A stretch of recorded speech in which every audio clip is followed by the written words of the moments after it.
The first thing I have to say is that when I've been listening to people here, they're speaking for me also. I mean, that should be obvious, but I suppose that's the beauty of a weekend like this. So. There's something I'd like to explore with you. If you can help me, that'll be wonderful. And it is relevant to what other people have been talking about also. I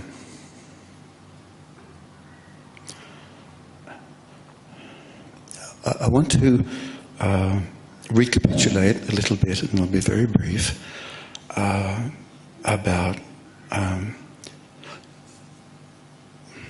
the searching that I've been doing for what is true, or what is real, or what is divine. I had some inkling from when I was quite young that there was such a thing as the divine. But I didn't think it was a personal God, you know, but there was something. I didn't know what. Now, a number of years ago, I heard that there was a guy down in Melbourne who was a spiritual teacher.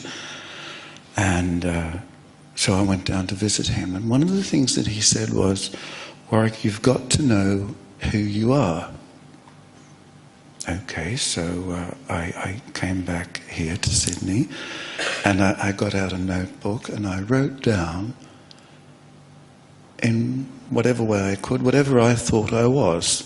Just the usual things, a physical body and a mind and certain strengths and certain weaknesses. But it was pretty extensive. I think it filled a couple of notebooks, actually. At any rate, I went back down to see him sometime later, and I said, well, you know, I've done what you suggested, and I got the material out. And he said, oh, my God. And that was that. What did he do with the notebooks? No, I took them home, but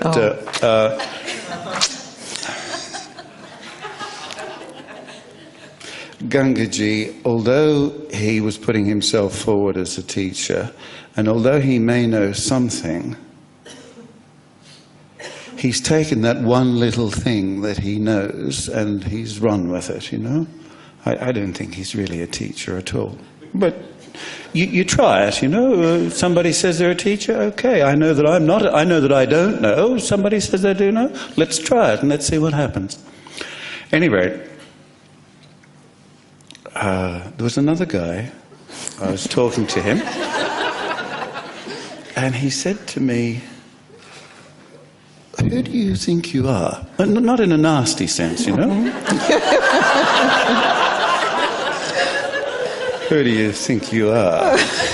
It wasn't like Clint Eastwood, you know. So I said, oh, yeah, right. Well, I've actually made an inquiry into that. So I said, well...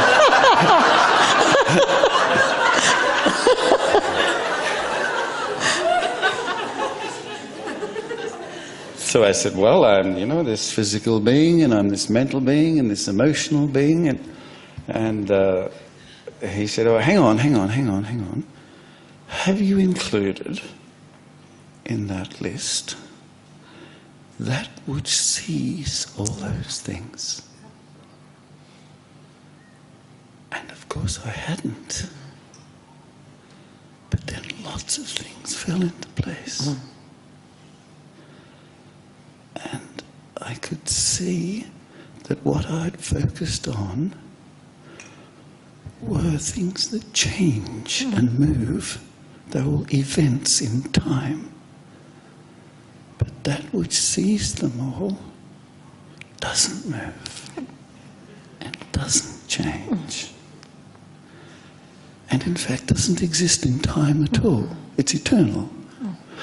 And then I saw that eternity is not time going on and on and on. Eternity doesn't go anywhere. And a lot more things fell into place.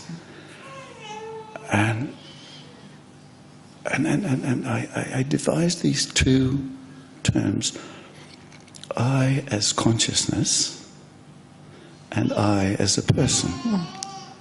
And then someone said to me, now Warwick, this I as a person, is that you, or is that something which you observe, something which... Yeah, right. It was terrific. So you might say, okay, well, why aren't I at home in bliss? But I'm not. I'm here wanting to explore this with you. Because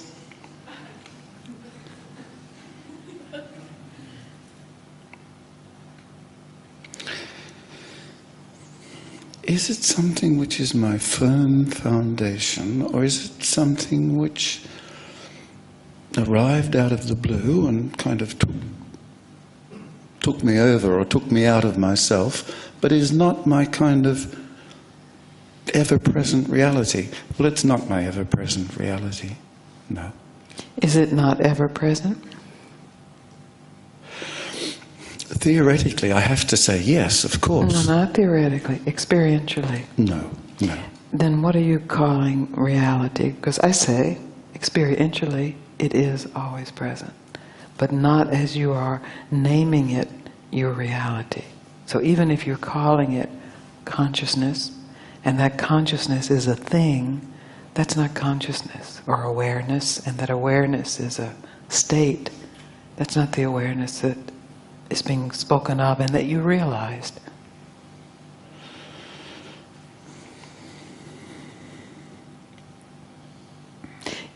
Do you have to think I am to know I am?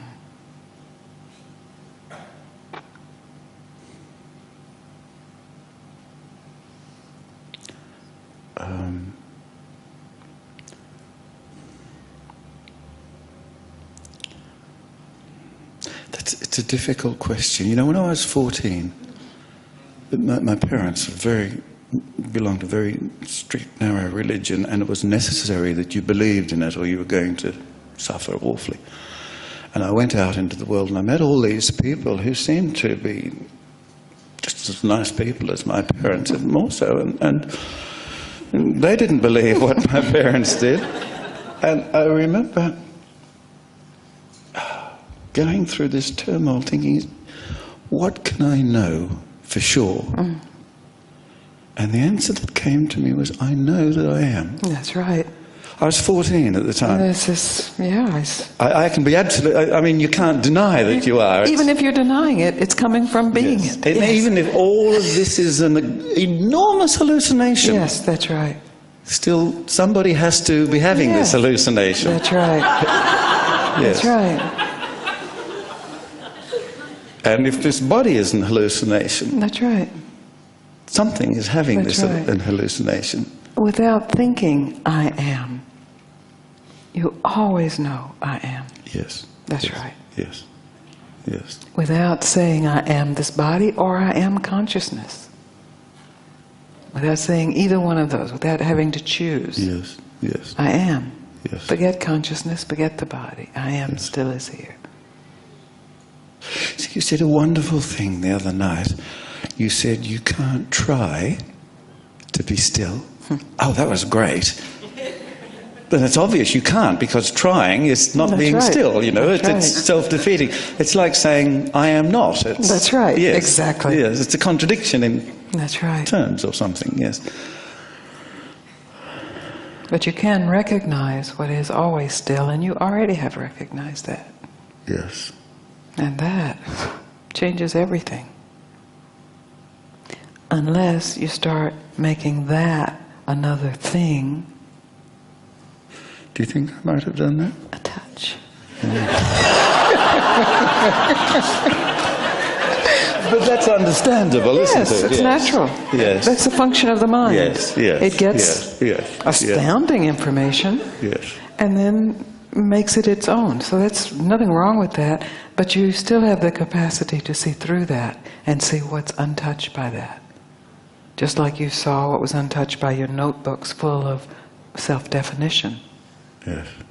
Always, self-evidently, I am.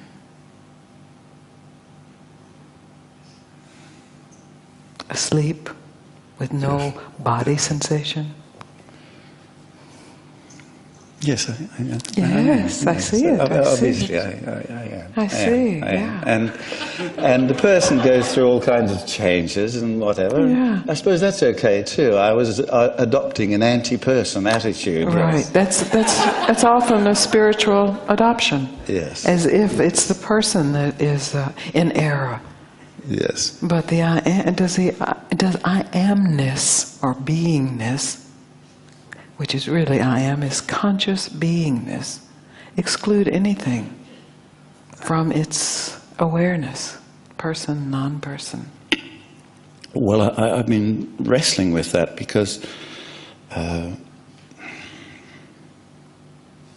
had another experience when I was about 27 or so, in which there was no me as a person, and there was no world, and there was no objects of knowledge, but there was I. There was I. And it was incredibly blissful, incredibly blissful. And I remember thinking at the time, well, not at the time, but afterwards, shall we say. That's right. At the time, there was no thought at all. Yeah. No thought at all. That was a state that I went into, and that'd be great if you could go into that state, you know, from every so often. And I think this was trying to include the larger within the smaller. Right, yeah. That's right. Well, actually, that was not a state. No. For a moment, your mind was in alignment. Your mind was in a state. But that's here right now, isn't it? Isn't that holding this conversation and whatever sensations are here? And isn't the stillness and the silence what thought itself is made of? Thought is made of stillness and silence? When you examine thought, what's its substance? I don't know. I've often wondered about that. So that thought, I've often wondered about that. Just examine that. What's it made of? What's its substance? Well, it's a form within consciousness. What's the form made of? Well, it's a form of consciousness. Exactly. It's consciousness taking a certain form. Yeah.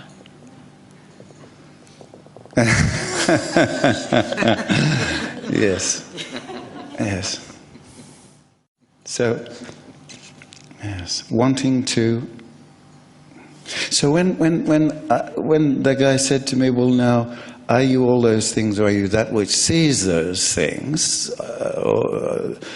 Okay, then there was this awareness of that which sees those things, right? But that doesn't mean that that's the enemy of that which is seen, does it? Not the enemy. I've made it the enemy. Right. That's the normal spiritual step, and that's what we have to go back to. And actually, what I was saying this morning, what is the demarcation line between that which sees and that which is seen? Yes, I was very annoyed with you this morning. I thought you had it all wrong there, actually. I hope you don't mind my saying. Don't mind at all. It's been said before. Yes, yes. So then that's the point of investigation. Is there really a demarcation line between subject and object? Just like between thought and consciousness. Or formless thought, formless consciousness and consciousness as form.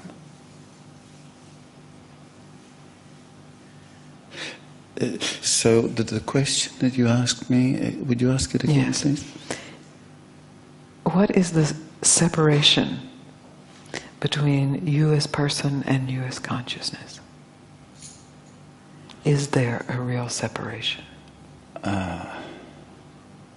Well, no, there is no separation. From the viewpoint of I as a person, not knowing that I am essentially consciousness. But that's not the viewpoint, because you already know you're essentially consciousness. So I'm saying, knowing you're essentially consciousness, Yes. what is the separation between you as consciousness and you as person? Well, from that viewpoint, there is no separation. Exactly. No. That's it. From that viewpoint. Yes, because that's the viewpoint. So the point is that when we are simply identified as person, Yes. there's suffering, Yes. as you know. Yes. And you had a moment of grace, profound grace, 2 moments, 14 and 27, Yes. where that exploded and you recognized yourself as consciousness. Yes. This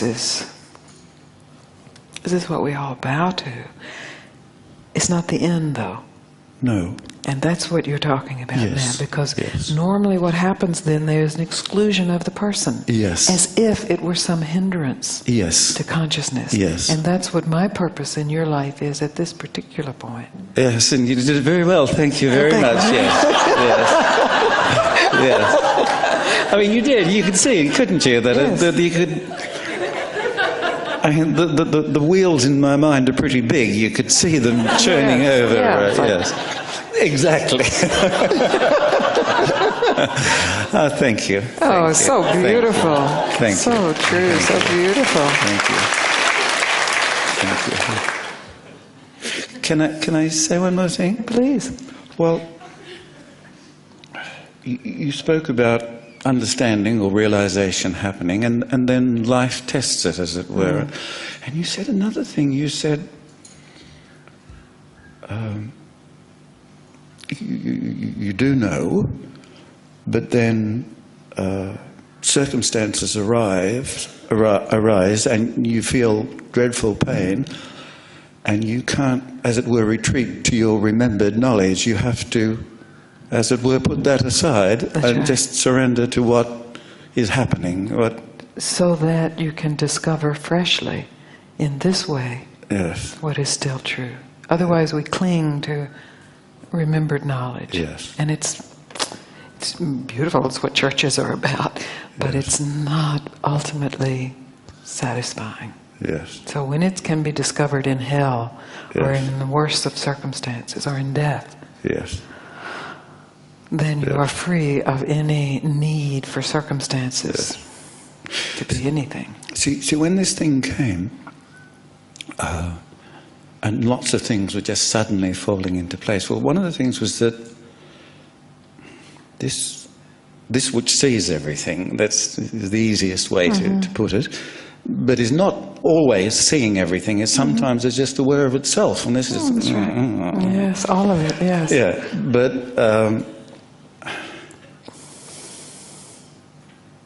this doesn't exist in time. That's right. That's what a confirming. Yeah, is never born and never dies, because That's right. those things happen in time. That's right. Eternal. Yes, and yes. And I thought, oh wow, that's So death is not, such a big deal. Yeah.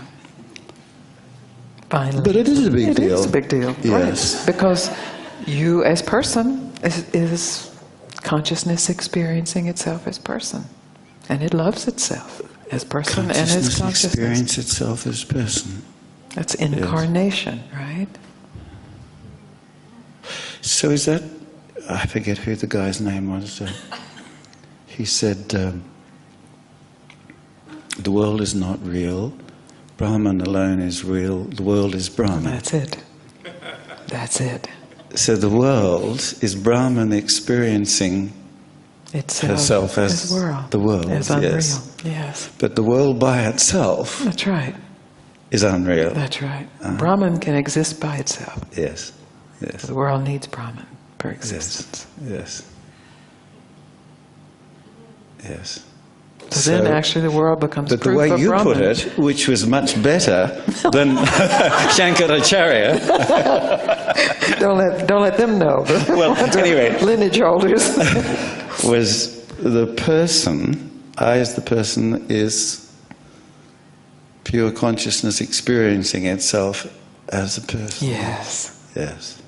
Because I've often thought, why would consciousness want to?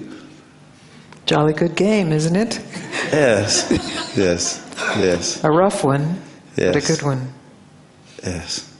It's Yes. But we're playing it, aren't we? Yes.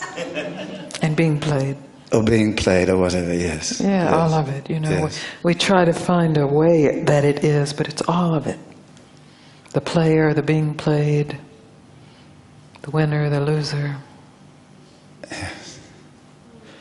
It's very funny, Gangaji, because sometimes